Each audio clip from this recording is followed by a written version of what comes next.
Hello and welcome to the Actual Magicians. Yes, I am an Actual Magicians bookshelf channel, where today I'm continuing my top 100 tarot decks, usable tarot decks, oracle decks and other cartomantic decks. Today I'm going to be covering numbers 11 to 20. They're all ready for us in this box here. If I can just open it up. So we have today's selection. Now, these are all decks that I've actually used, I continue to use, and are on hand. I don't really consider myself a collector, although I do have about 2,000 tarot decks, oracle decks, and historic decks. I use decks, and I like to read decks, and I like the diversity that each deck brings. As Aleister Crowley said, they are the bricks of a living temple, and Arthur Edward Waite thought the same thing, although they were both building different sorts of temples with their decks. And I think this is important because it's really the power of tarot that it provides a archetypal assemblage, a structure on which we can map our entire worldview and cosmology.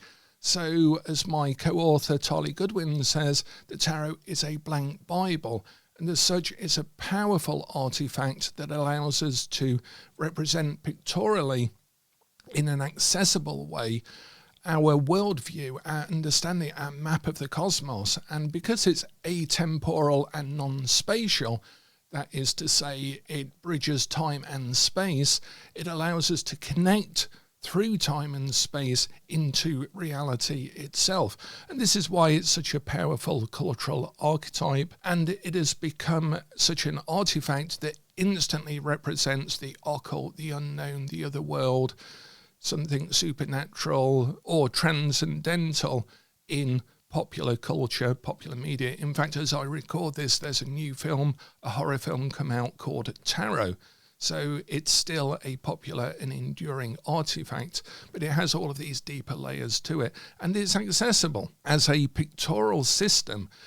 It's very important because it means it's accessible and it can be diverse. It can take on any sort of worldview. For example, I have voodoo tarot, I have Christian tarot, we have artwork that represents lots of different cultures and understanding and diversity within the tarot world itself and within the world in general. It also means that as a pictorial system, it's accessible in the same way that churches used to have stained glass windows and ancient temples used to have carvings and hieroglyphs, so that each temple provided a space for contemplation of the divine, of our connection to reality. And this is what each tarot deck actually does. So our first deck in this sequence is number 11 in my top 100, which is the Mountain Dream Tarot. Now, the Mountain Dream Tarot, I was going to give a special award to or a special note to, but I wanted to also include it in my series. So this goes to number 11. And it's for a number of reasons. One is that it is a unique deck. One is that it is the first of its kind. And another is that it sets the scene for this set of 10 decks that we're going to be looking at in positions 11 to 20 in my sequence. However, the important thing in this top 100 is that the decks are not arranged in a linear way of some favoritism. Although they are sort of like that, it's very difficult to choose between one deck and another because each deck is different. It does a different thing. It provides a different methodology for us, a different worldview. And in a moment, we're going to be taking a look at how we can use tarot beyond fortune telling, beyond tarot card reading, and why I use some of these particular photographic decks. That is going to be one of the main themes of this particular video. And this was the world's first photographic deck. It's the Mountain Dream Tarot. And it was dreamt of by Bea Nettle in 1970 and produced in about 1975. So that's sort of 55 years ago. And this was the first tarot deck of its kind that was conducted from photographs. And I also like this because it means that the deck is personable, it's accessible, it's of its time, and I certainly love the Two of Pentacles in this. It gets the mercurial nature of the Two of Pentacles and perhaps some of the trickery implied by the Two of Pentacles in our more contemporary reading of it as miscommunication. And each of the cards is tinted in a particular colour. If I can put this the right way round, let's see which way up we are. There we go. So, for example, the wands are tinted so that we can tell which suit each of the cards is in.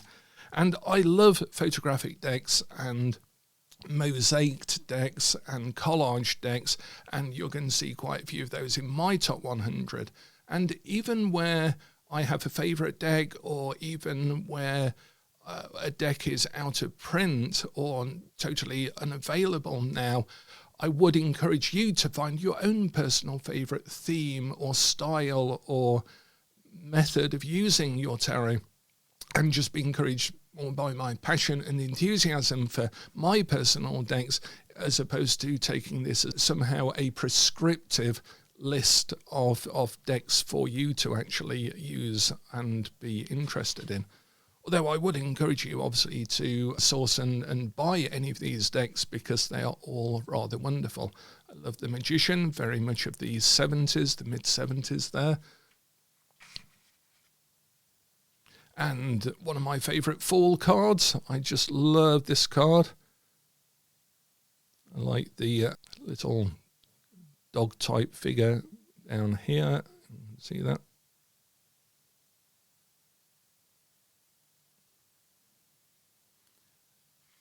And while some decks, particularly photographic decks, can be rather hit and miss, it's almost like someone has got their existing photographs and roughly put them into certain images.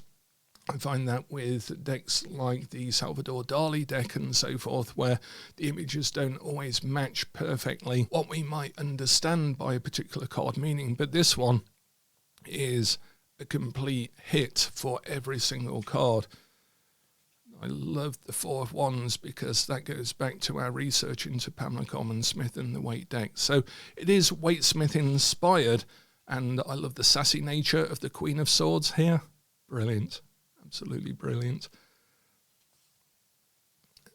Each card is a perfect representation of the meaning or the interpretation that we can give, particularly from the Waite Smith deck, which means it is corresponding also to the Golden Dawn tarot card meaning, so it carries that tradition implicitly within the card. So that is the world's first photographic deck. It is the Mountain Dream Tarot by Bea Nettle, and I believe the original photographs of this are hanging out in a museum. So it's already achieved that sort of status. And I was going to see if I could find the little notebook here. You can check beanettles.com, as we see on the back here, for current prices and availability. The deck has been reprinted more recently. And I love the idea that you can then collage the figures together, because it being a photographic deck, to me, it really brings to life the tarot. And we're going to see in my next deck, I believe, yes, the next deck, deck number 12, how we can bring the tarot to life in our real lives and really understand the tarot in a deep and profound manner. So we'll take a look at that next. For deck number 12 in my series, we have the Tarot Obscura by Chris Bivins, 2006, published by Adam McLean as part of his limited edition series. This is probably very much out of print, so again, I would encourage you to find your best equivalent for a deck that holds a place in your heart as much as this one holds in mine. And the Tarot Obscura is a majors only deck, so I use it particularly for magical exercises. And this particular exercise we're going to talk about is in my first book, Tarosophy. and it's on page 105, exercise 6 out of the 50 exercises in this book, which are all unique and original to this book. And this is Living the Archetypes. This exercise is called Living the Archetypes. So I'm going to talk about how you do that, but there's more details in Tarosophy by myself.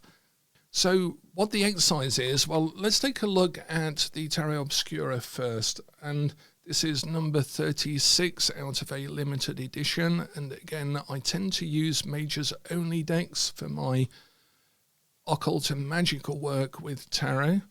And this is an exercise that I've done usually with this deck 3 or 4 times now in my life. It was one of my early exercises. It was taught to me by my magical teacher. And so this deck is a collage deck, photographic deck, and I love it because it has the keywords in the background, sort of scripted as a new layer, as a transparent layer within the cards themselves. And it very much has a Sandman, I think it was Dave McKean, the artist for Sandman, sort of vibe.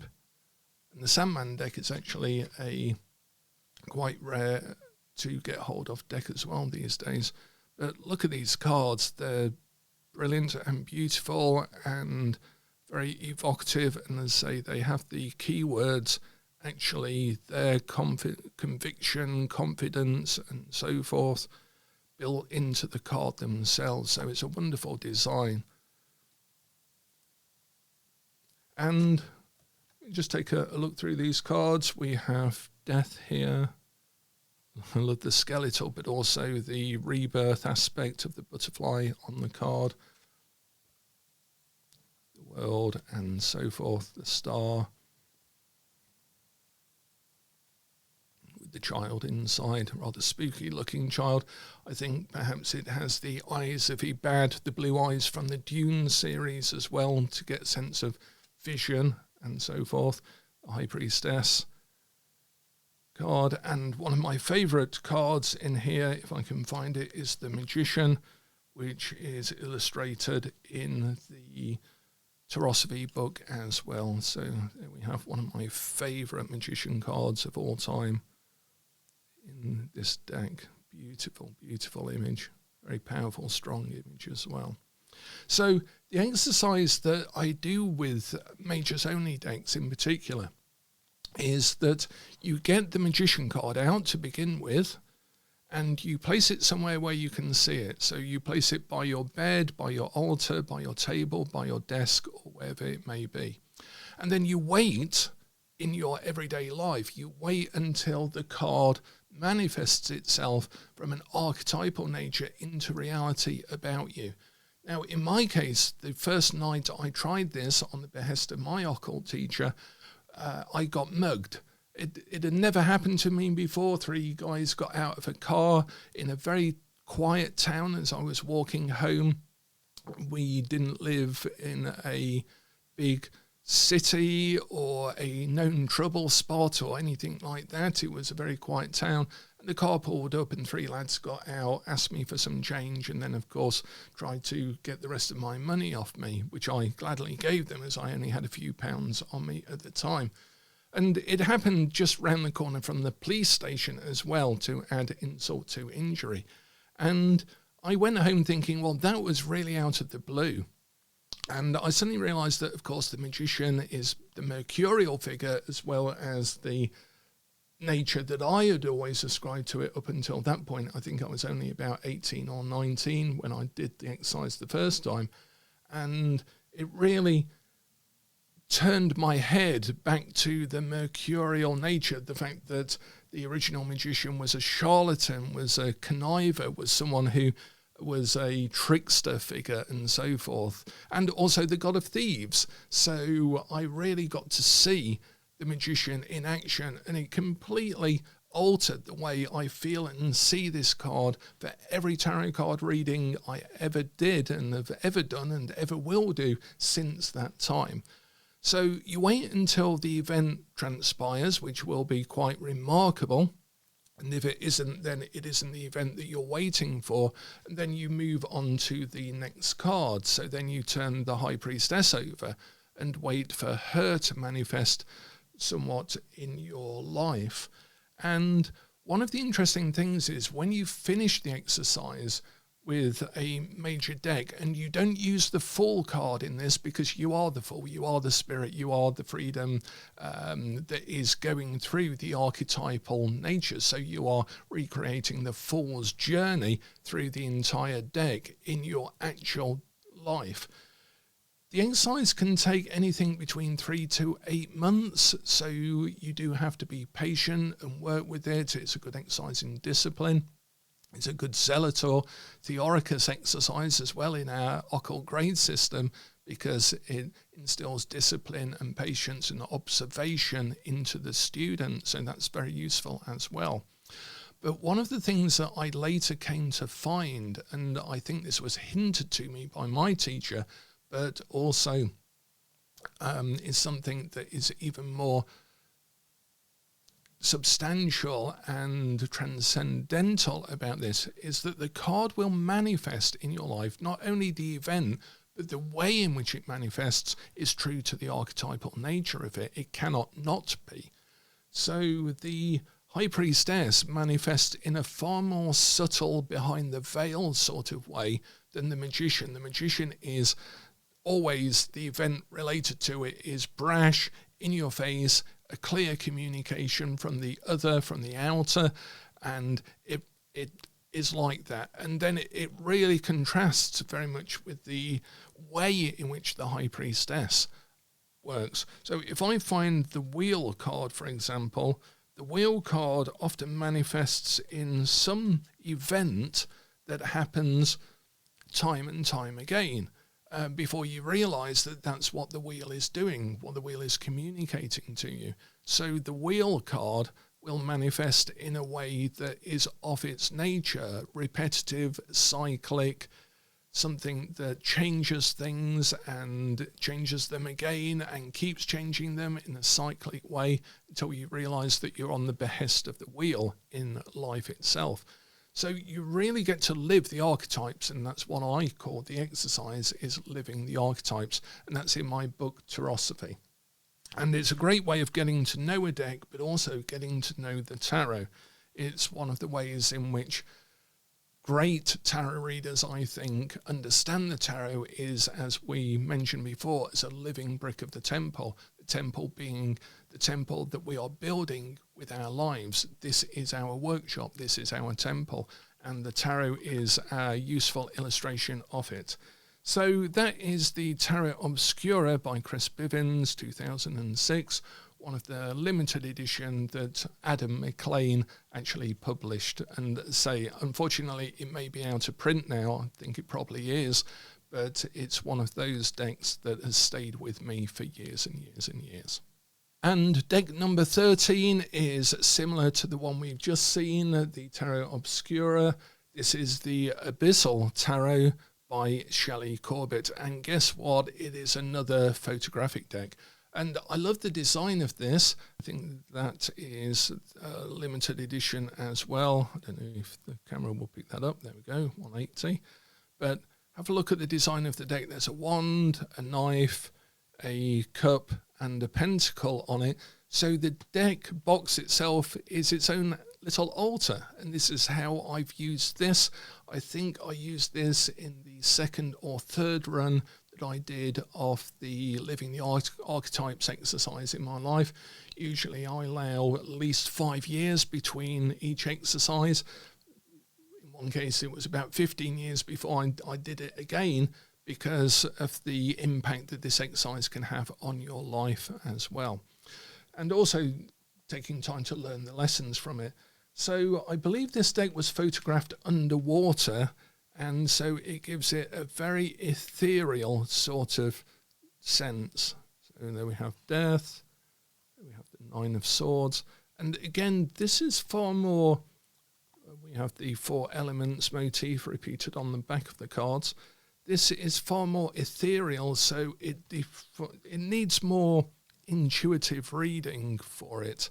I don't know if YouTube notices images enough to censor them, but that is the Knight of Swords, sorry, the Eight of Swords, get the cards right.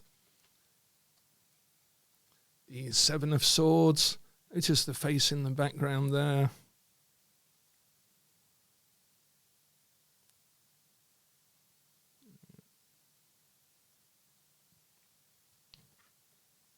I can't show you the Lovers. The Chariot is cool. Notice the movement that's implied here in the Chariot card itself. It's absolutely gorgeous. And the colours are so striking in this one as well. You know that that's the Queen of Cups before you even read it. It's just from the colours alone. Just get a nice image of that. So this deck gives and the fact that the high priestess's face and head are just pure light is a beautiful choice in the design of that image. The Emperor, too strong for YouTube, not safe for work. Temperance, look at the wings on Temperance, it's beautiful. So yeah, there's some very strong images along this sort of line, but even stronger. But look at the face in the background, sort of peering out of us with the King of Swords. It's sort of like, who's in control here? So that is a beautiful deck, and that is the photography of Shelley Corbett. The book was written by Stephen Albom. That's the full card on the front there.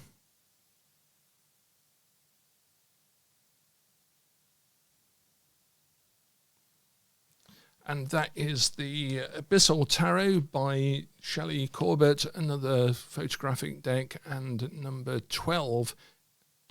13 in my series of 1 to 100 favourite decks.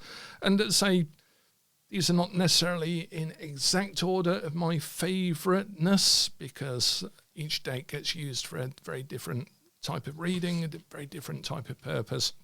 And it's good to have a lot of different tools at hand in order to use them. So that is deck number 13, the Abyssal Tarot. Now, deck number 14 is something slightly different, because this is not a deck I use a lot, but was one of my white whales, as they're called in collector circles. This is the only deck that, one of 2 or 3 decks in my entire life that I had a yearning for, that I couldn't get a hold of because it had gone out of print. And it is the Tarot Magna Veritas by Oblivion brand, but it's actually by Bolt Cutter Design. And I saw this come up, strangely enough, for sale on eBay a little while ago, and it went for about $400 or $500, I think, and there were about 5 or 6 bidders. I thought there'd be more, because this is a very rare and hard to get hold of deck, because so few were published. The designer sort of disappeared almost after it was published. I think they were a tattooist or something like that, and just this was something that they did and then really didn't follow up on. So this became one of my white whale decks, and it's a deck that you hunt for years and years and years, because you just have to have it. There are very few decks that have ever had that hold on me. So this is number 4 of 100 limited editions. And the reason I love this is not only does it have the I Ching up here, which I use as well, but it's the modern medieval design and just the general layout of the cards themselves. It gives it a really modernistic, old-fashioned feel that I hadn't seen in any other deck. And of course it uses the Waite-Smith design, and we can see how that Waite-Smith design is used in the cards here, like so. And it has a semi-photo feel to it, as well, as we'll see in one of the later decks that I'll be showing, the Lost Tarot. a sort of montage of photographic faces and images as well. So this was my white whale deck, the Tarot Magna Veritas. Again, it's out of print, long out of print, and rarely comes up in auction, but if you do see it, then grab it, because it's very rare, very valuable, and very beautiful as well. And I'd encourage you to perhaps have your own white whale deck, one that is out of print, and you give up hope of ever holding it in your hands until you eventually do get the deck. And perhaps some piece of magic will bring it to you as well. So this is deck number 14, are we on now, of my top 100 decks. And I do this, I use this for readings on occasion, but only for very special readings and only for myself. So that is the use of the Tarot Magna Veritas. It's a deck I reserve for very important readings for myself. So deck number 15 is very much a personal favourite, and that's why it's in my list of top 100 decks for me in terms of its use. And this is the Maroon Tarot, published by a Polish company. I don't know if this is still available. And originally it was published as a majors only, which is why I used it and why it's in my top 100, because I love majors only. And this deck, each image in this should be a poster, and you'll notice we've got some Hebrew and we've got the name in Polish on each of the cards. Look at that blasted tower there, and it's in English at the bottom there. Isn't that a gorgeous tower? There's a lot of the cards in this deck are my favourite of that card of all time, but this one here for Temperance, look how beautiful that is, and the colours and so forth. It's unfortunate that it has such a stylized border around it, because the images should really be poster size, I guess, to really appreciate them. And there's a certain sense of perhaps Salvador Dali or H.R. Geiger to some of the cards, but it's done in a far more positive, poppy, colourful, light, sort of fancy version of each of the cards, the Chariot there. But I wanted to find, I quite like the Fool, although the Fool is a little bit weird and mysterious in this deck. He has the Butterfly of Transformation that we've already seen on a Death card in one of the other decks. But the Judgment card on this is one of my favourite Judgment cards of all time. The trumpet call to the other life. The final judgment. When we make a decision that changes things forever and we can't go back from, because it changes everything in life. It's the Judgment card, and it really pictures that. So that is the Maroon Tarot. There's the High Priestess, which we get to see sort of from behind, so we get to see what she sees as the High Priestess, and you can see the pillars have been slightly converted into the background of the architecture in this deck. Now, I believe it's still available, and also they did eventually do a version with a lot of encouragement of the deck with all of the minor arcana. So I'll just show you that. That was 2009. It seems just yesterday, but obviously was quite a while ago. And the quality of the images really does continue. So there we have the Page of Coins, King of Swords,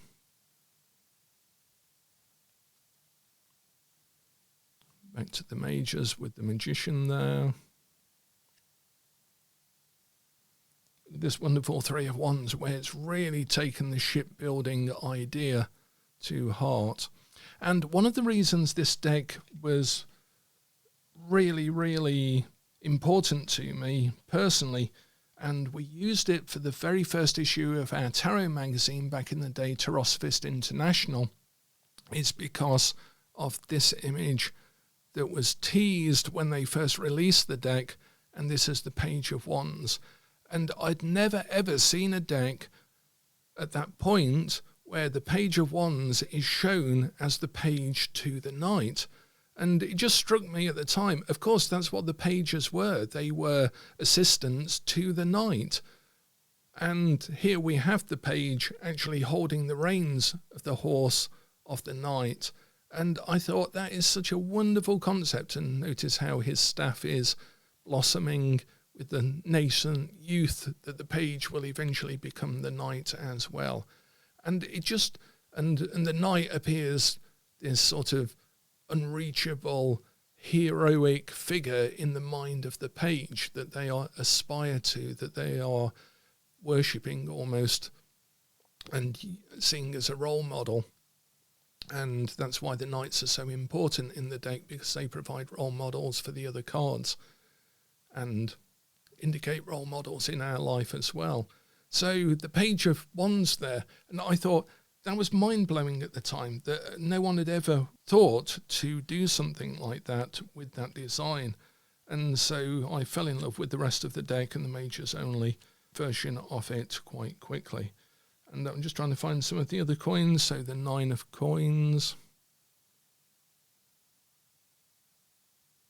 There we go. So that is my, what are we on, 15th deck now? Something like that. Say, it's not that important to keep track of the numbers at this stage out of the 1 to 10, because we've still got a lot of historic decks and classical decks and decks that I use for daily readings and all sorts of other decks to cover. They're very different to each other. So this is the Tarot Maroon. Deck number 16 is the Tarot of Frown Strong, and again, following our theme for these particular decks, this one is a Majors Only, and I use this for some of my occult work and some of the exercises that you can find in Tarosophy. Operators are standing by to take your call. So it's one of the useful decks that I use in this, but you can use any Majors Only deck and a full deck as well, of course. So the Tarot of Frown Strong is perhaps out of print as well. I'm pretty sure it is. It cost me €75, this version of it, and it comes in a small presentation box with a booklet by the author Leo, who is a mystery to me, Esoteric and Occult Productions Limited, a PO box in London. So I quite like the mystery of this. It's like it does say it's part of the fragments of a great teaching series, and so it gives it its own sort of little mystery as well. But have a look at the images in the deck here. I'll show you those in a bit more detail in a second. They're rather off their time and they're rather beautiful as well. So this is why this is deck number 16 or 17 in my list. So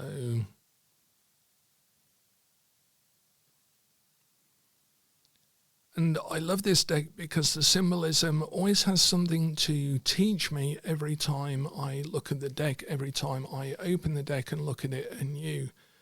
Even though the symbolism is quite apparently straightforward, you'll notice they're holding ankhs, the symbol of life, in their hands. And each one has their own separate ankh in their hands. And the wheel, 2 pillars beneath it, but also the 2 pyres, and then you realise that these are the visions crossing the desert of the storm and the firestorm, and the wheel is therefore an angelic wheel, as the angels were first described as great whirling wheels of wings and eyes and so forth. So then there's the semi-Egyptian nature of the card, and this must be Isis raising Apep the serpent underneath the eyes of Ray, and so forth. So the symbolism is hellfire occult, and yet delivered in a sort of hands-off, friendly manner. And so it has the best of both worlds. It's sort of accessible and at the same time deep and symbolic. This actually world card reminds me of the one in the Waite Trinic deck that we'll take a look at some point in another series. So this is the Tarot of Frown Strong. Again, I don't know if it's still available, but if you do see a copy of that, then I'd recommend grabbing it, because it's a wonderful, wonderful deck full of very 70s, 80s sort of Western esotericism, as it was back in the day in the UK, at least. And so it's very positive, optimistic, innocent, naive almost in its design and its teaching. So that's deck 16, the Tarot of Frown Strong, another major arcana deck, also very useful for magical exercises as well as reading. And deck number 17, you'll be getting used to the theme now. This is a majors only deck by Nigel Jackson called Fortuna's Wheel. Again, it was part of a limited edition series published by Adam McLean. Adam is one of the people I first met when I was studying the occult back in the day, when I was reaching out to other people when I was 17 or 18, and he's a person I still know and recently, well, not recently, but have visited comparatively recently. And so he's one of those people who is still with me as much as my family from back in the day. There's only about 2 people I still know from back in the mid to late 80s that were practicing the occult at the same time, although Adam tends to study alchemy and collects tarot cards. So this is Fortuna's Wheel, and of course he published a whole series which you can still find images of on his site. So this is Nigel Jackson, published as a limited edition of 100. This is number 52. This is a part of the series from Adam McLean, Art Tarot's number 13, Nigel Jackson. And this is just a wonderful design. I just fell in love with this design immediately. It's clear. It reminds me of the Aquarian deck that we looked at in my top 10. It's having a very fond part of my early occult life. And again, this is a deck I use for contemplative work, for when I'm working with alchemy and tarot. Sometimes when I'm working with a deck that I need for a ritual, then I'll use this one because it's instantly clear what you're looking at, and the design is somehow timeless, accessible and simple, but still loaded with symbols as well. Like the medieval revisioning of the devil card there. Quite Marseille type of empress, emperor, and the moon, and so forth. So this is the Fortuna's Wheel Tarot by Nigel Jackson. Again, a majors only deck. You'll have seen a theme in this particular sequence, and that was published by Adam McLean. And Adam's website is still available. It's a wealth of material on alchemy, and I'll put a link to that in the bottom, and also his tarot collection, which is partially indexed on his site as well. And I believe he's selling a lot of his collection on and off, so sometimes you can pick up a very out of print or rare deck on his site as well. Now, deck number 18, again, it continues the theme of photographic decks. You can see I have a yen for photographic decks, and this is by someone we called the Burning Paper Hearts guy, but his actual name is Chris Madsen. Another Chris from the photographic deck that we looked at earlier, the Chris Bivens deck, but this is Chris Madsen. That's right, Chris Madsen. So we tend to refer to him as that Burning Paper Hearts guy, and this is the Witcher's Tarot. It's still available, I believe. I think it was kickstarted. I can't recall. But this has 9 new archetypes in it, of the sacred feminine, the maiden, the mother, the crone, coven, ritual magic, burn at the stake, wax, wane, the druid, Hecate, Lilith, Hell, and Selene. And it's a gorgeous, gorgeous deck, photographic deck, comes in its own neat box. And Chris has recently published another deck, which is more of an oracle deck called the Three Moons deck, and I'll put some photography of that on top of talking about this deck as well. So Chris has a particular photographic style that you can see in his oracle deck. Now, I think the names of the cards are chosen very carefully in the oracle deck, which is why I love that as well and use it quite often. It's also very good for some of my pagan work, witchcraft work, Wicca work, hedge witch work, and so forth. I use this deck quite a bit in that. So returning to the Witch's Tarot, which is the one that I have at position 18, which is, of course, the Moon card. So it's very suitable for the Witch's Tarot being deck number 18 in my top 100, which may turn out to be a top 500 or even a top 1000 the way I'm going through my collection at the moment. But here we can see one of the extra cards, Selene. And I think I used this as an illustration in a magazine article of the tower. And I just love the design of this. I love the colours of it. I love the composition of it. I love the pose, the attitude, the design, the texture of it. Everything about this card is just spot on for a deeper reading of the tower and the way it appears in someone's life, our client's life, and so forth.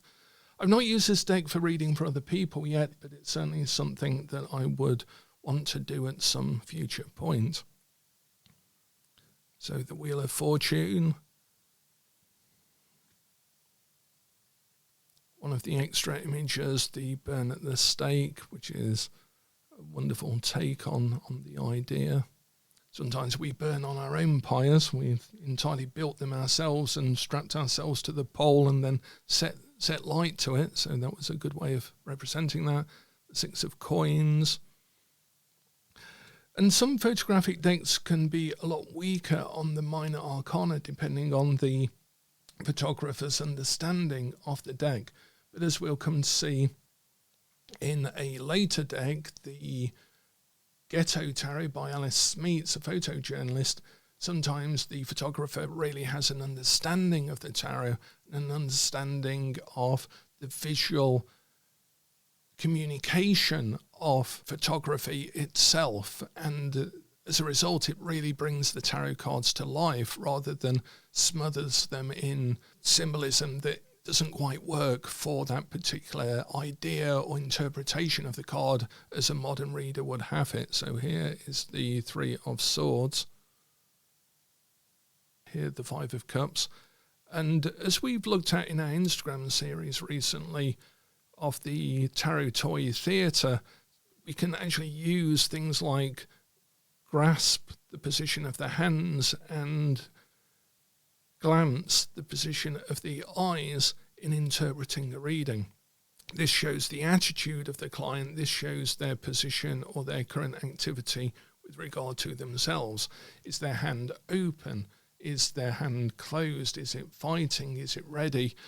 A lot can be done with the symbolism of eyes and hands in the cards, and photography gives us a good way of doing that. For example, the Six of Wands here shows someone who is grasping what they have,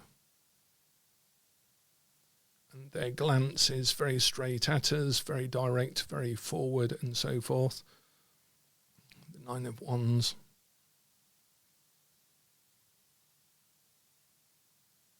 So again, a very, very powerful deck, another photographic deck, but it carries its strength through the minor arcana as well. And it allows us to read the cards in real life. And this is how I sometimes use the cards for dream work and for real life work, because that really activates the archetypes in an accessible, easy to carry. You don't need a full temple in order to activate magic through a tarot deck, which has a full deck of possibilities, as I call it. So that is the Witcher's Tarot by Chris Madsen, and we'll see perhaps a little bit later on the Three Moons deck as well in my favourite oracle decks. Perhaps I'll do a separate video for those as well. So it will come as no surprise that the 19th deck in this particular phase of my top 100 is another semi-collaged photographic artwork deck of majors only, a limited edition. This one, The Lost Tarot by Hans Bauer. Took 3 years to produce, and it's a gorgeous presentation box with a, you can see that's a 3D, that's a seal on it, 3D golden seal on it.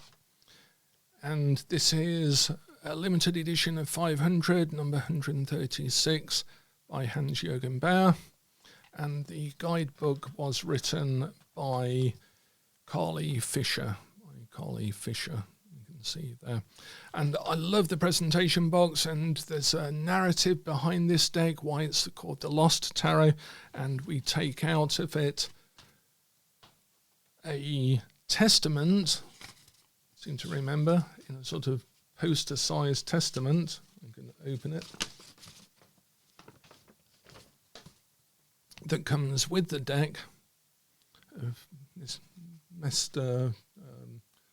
Bradford, about how he discovered this deck and what it's for and so forth. There's like a little backstory to the deck itself, which is brilliant.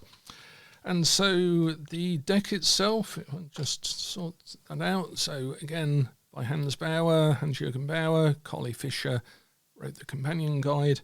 And again, even though it's got quite wide borders to it, they're faded into the cards themselves, so that doesn't detract too much from this deck. And I believe he took photographs at a medieval reenactment fair and then collaged them into artwork. And this is a little bit more collage than the amount of collaging that I tend to go for. I don't like really over-collaged decks, I have to say. Me personally, they sometimes overwhelm with the symbolism, but Hans Bauer doesn't do that with this deck. It's just right in terms of overlaying. Look at that wonderful Empress figure there. Again, this really, and again, one of my favourite falls.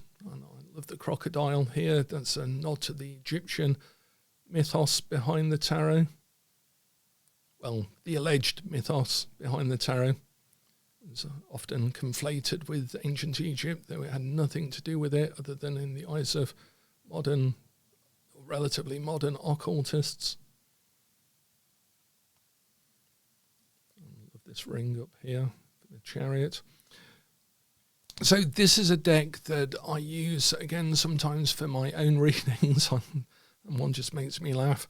Now that's the way to picture the relationship in the Strength card. If you ask me, that's a brilliant way to depict it. It's always ambiguous, but that one isn't so ambiguous. It's like, here, my smoochy little hound, let me give you a smooch. Rah, no, I'm not a smoochable dog. I'm big and brave and everything.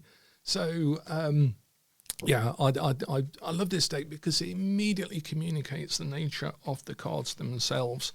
And that's what we want when we do a reading for ourselves in particular, a deck that's unambiguous in its meaning. So sometimes I do a Celtic cross with reversals, just using this deck, just using the 22 major arcana, because that's how I first started to do tarot, as we saw in my number 1 deck in the previous video. So that's the Lost Tarot by Hans Bauer. I should just point out as well that Hans Bauer's Lost Tarot has a minor arcana only version, and it says here, recently unearthed tarot of photo-based medieval imagery based on a camera designed by the polymath Leonardo da Vinci. So again, there's a whole story behind it, accompanying booklet, which is also really beautifully designed and very clear. This is actually a very good beginner's deck if you want something very different to the Waite Smith or the Thoth, but similar enough that it will really communicate easily to you the meanings of the cards when you're first learning as well.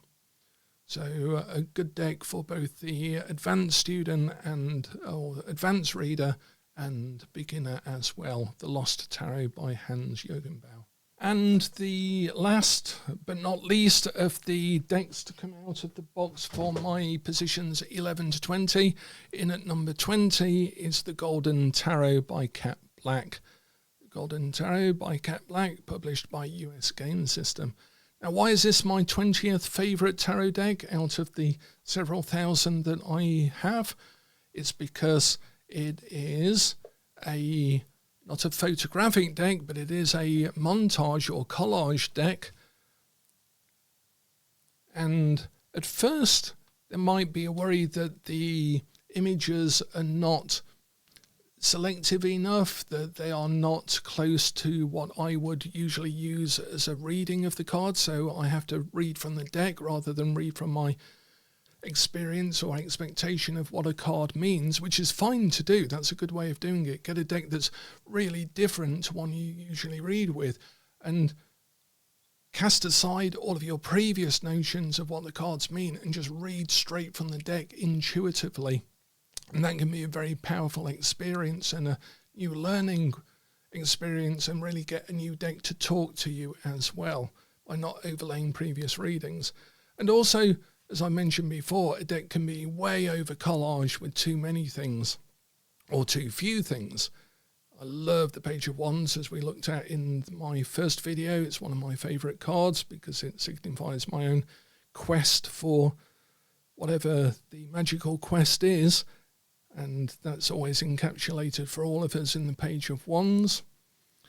And so sometimes a deck can fail, a montage or collage deck can fail for all sorts of reasons. And whilst it may be easier to produce for some people, I could produce a collage deck in the sense of cutting images out of a magazine and doing it online or something. But there is a real art to getting it right.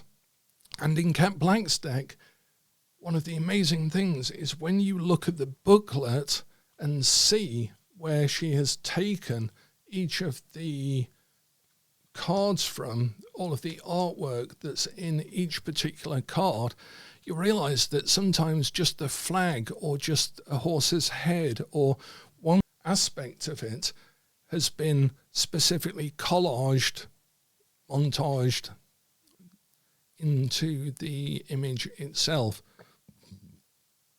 And the skill in this deck is that you can never tell what's part of the original picture and what's been added into it. So it makes it whole and holistic and powerful to read, because you feel that you're looking at a single image in each card, which again can be somewhat overwhelming.